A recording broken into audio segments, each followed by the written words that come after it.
Did you know that your blood type might be silently influencing your health throughout your entire life? It may sound strange, but scientific evidence shows that some people, depending on the blood they carry from birth, are more likely to develop serious problems over the years, even if they live a healthy lifestyle. And the most surprising part? There is indeed one blood type considered the most dangerous of all. Most people have never heard of this, but this information can be crucial for anyone looking to live with more awareness, prevention, and control over their own body. In this video, you'll understand why your blood can be an invisible map of your future health, and how that information can help you make better choices. Watch until the end, and if this makes sense to you, share this knowledge with someone you care about. It might be the difference between ignoring a risk and acting before it becomes a problem. First, we need to understand what blood type actually is. Human blood is classified based on the presence or absence of certain proteins called antigens, which are found on the surface of red blood cells. The most well-known are antigens A and B, which form the four main blood types, A, B, AB, and O. In addition, there's the Rh factor, which can be positive or negative, creating variations like A+, O-, AB+, and so on. This classification is critical in medicine, especially in situations involving transfusions, pregnancy, and transplants, where donor and recipient compatibility can be a matter of life and death. But what most people don't know is that these blood differences go far beyond emergency medicine. They're also linked to how your body responds to infections, inflammation, digestion, clotting, and even chronic stress.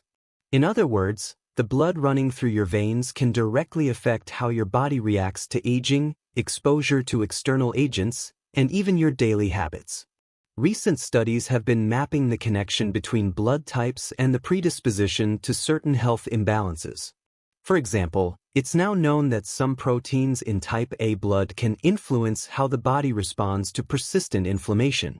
Other types, like B, show different behavior when faced with invading microorganisms. There are also differences in how certain blood types affect clotting, blood viscosity, and even antibody production. All of this silently shapes the environment where specific diseases might develop more easily. And remember, we're not talking about destiny, but predisposition. Having a blood type associated with higher risk doesn't mean you're guaranteed to have problems. But it does mean you may need to pay closer attention in some areas, and that already makes a huge difference.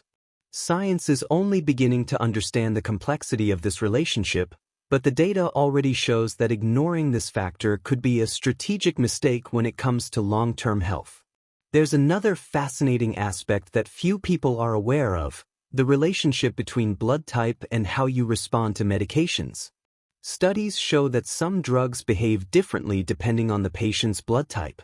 This is called pharmacogenetics, a new field of medicine that studies how our genetic traits, including blood type, influence our response to medications. For example, anticoagulants, anti-inflammatories, or even painkillers may have altered efficacy depending on the antigens present in your blood. In some cases, there may be increased sensitivity. In others, reduced responsiveness. This changes everything when we think about standardized treatments, because it shows that what works for one person might not work as well for another, simply because of a difference that was ignored during diagnosis. This discovery reinforces the importance of including blood type as part of personalized medical care. Every body is unique, and your blood is one of the keys to understanding it better. And now we come to the part that surprises most people. Yes, there is a blood type that, according to research, carries a greater propensity for long-term health imbalances. This type, identified in multiple studies, tends to show higher inflammatory markers, increased immune reactivity, and greater sensitivity to environmental factors. Put simply, this blood reacts less efficiently to certain processes in the body, which may increase internal wear over time. Of course, we're not trying to create panic here. Having this blood type doesn't mean you're doomed. But it does mean that person needs to be more attentive to preventive habits, medical follow-ups, and any signals the body may be giving. Knowing this information is the first step in using your blood type as a self-care compass. After all, when we understand our weaknesses, we can act with much more precision. Additionally, your blood type can specifically influence how your immune system behaves. For example, the antigens present in each blood type affect how your body identifies and responds to invaders, like viruses, bacteria, and toxins. This doesn't mean one type is stronger than the other, but rather that each type reacts differently. People with type O blood, for example, naturally have antibodies against both A and B antigens, which can provide a broader initial defense.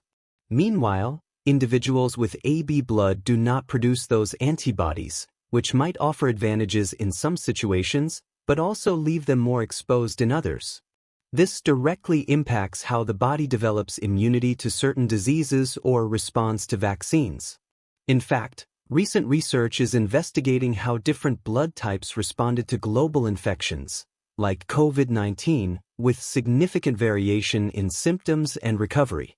This opens a rich field of possibilities for customizing healthcare based on your blood. Understanding this pattern might even help you grasp why you get sick more or less than others around you. So, what should you do with this information? The first step is simple: find out for sure what your blood type is. Don't just rely on memory or what your family told you. Get a current test. From there, look into what types of care are recommended for your group. For instance, if your type is more prone to inflammation, it might be helpful to adopt a more anti-inflammatory diet rich in natural antioxidants. If your type is associated with higher blood viscosity, maybe it's time to focus more on regular aerobic activity and proper hydration. If it's linked to heightened immune responses, then managing stress and getting routine checkups could be essential. This isn't about paranoia. It's about preventive intelligence, acting before the problem appears, not after it's already causing damage. Another factor to consider is the relationship between blood type and fertility, especially in pregnancy and compatibility between mother and baby. The Rh factor, for example, is one of the most critical issues in this scenario. When a woman with Rh-negative blood becomes pregnant by a partner with Rh-positive blood, there can be a risk of incompatibility with the baby, which leads to what's known as hemolytic disease of the newborn. This type of incompatibility can cause serious complications if not monitored early.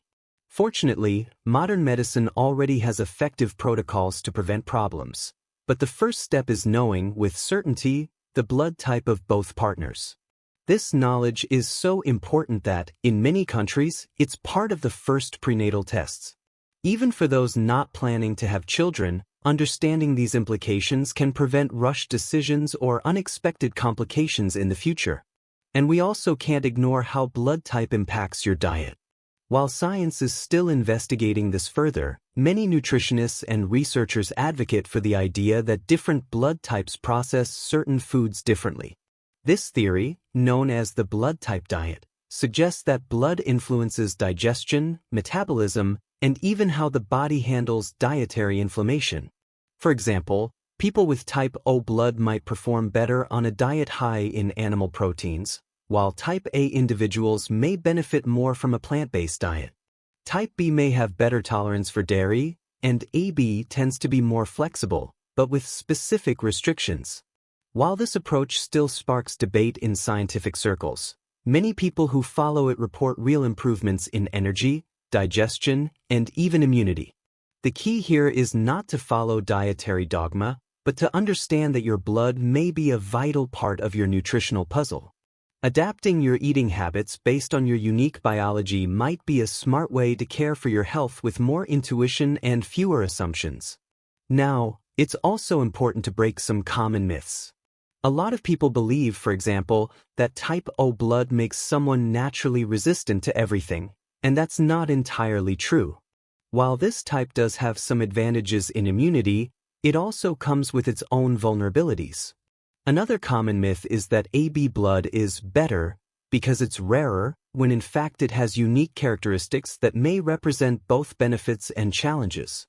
No blood type is inherently better or worse. What exists are biological particularities that need to be understood. The real mistake is ignoring these differences, or worse, creating unscientific beliefs that make people feel invincible or hopeless.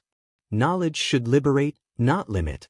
And finally, there's one aspect that's often forgotten when we talk about blood: the emotional and psychological factor. That's right. Simply discovering that you have a higher risk blood type can affect how you see yourself and how you take care of yourself. For some, this realization can cause anxiety or fear. For others, it may be the exact wake-up call needed to finally start taking their health more seriously. And that's powerful, because when used wisely, knowledge has the power to transform. Your blood type is just one part of the equation, but it's a part that can guide you to make smarter decisions, to choose habits that align better with what your body needs. And if you've made it this far, it's because you're ready to look at your health with more responsibility. Use this information as a lever, not a weight. If this content helped you understand your body better, don't keep it to yourself. Share it with friends, family, coworkers.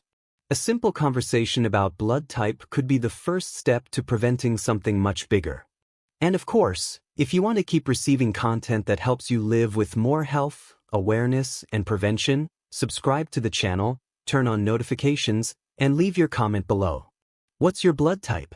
Did you already know any of this? Let's keep this conversation going in the comments, and I'll see you in the next video.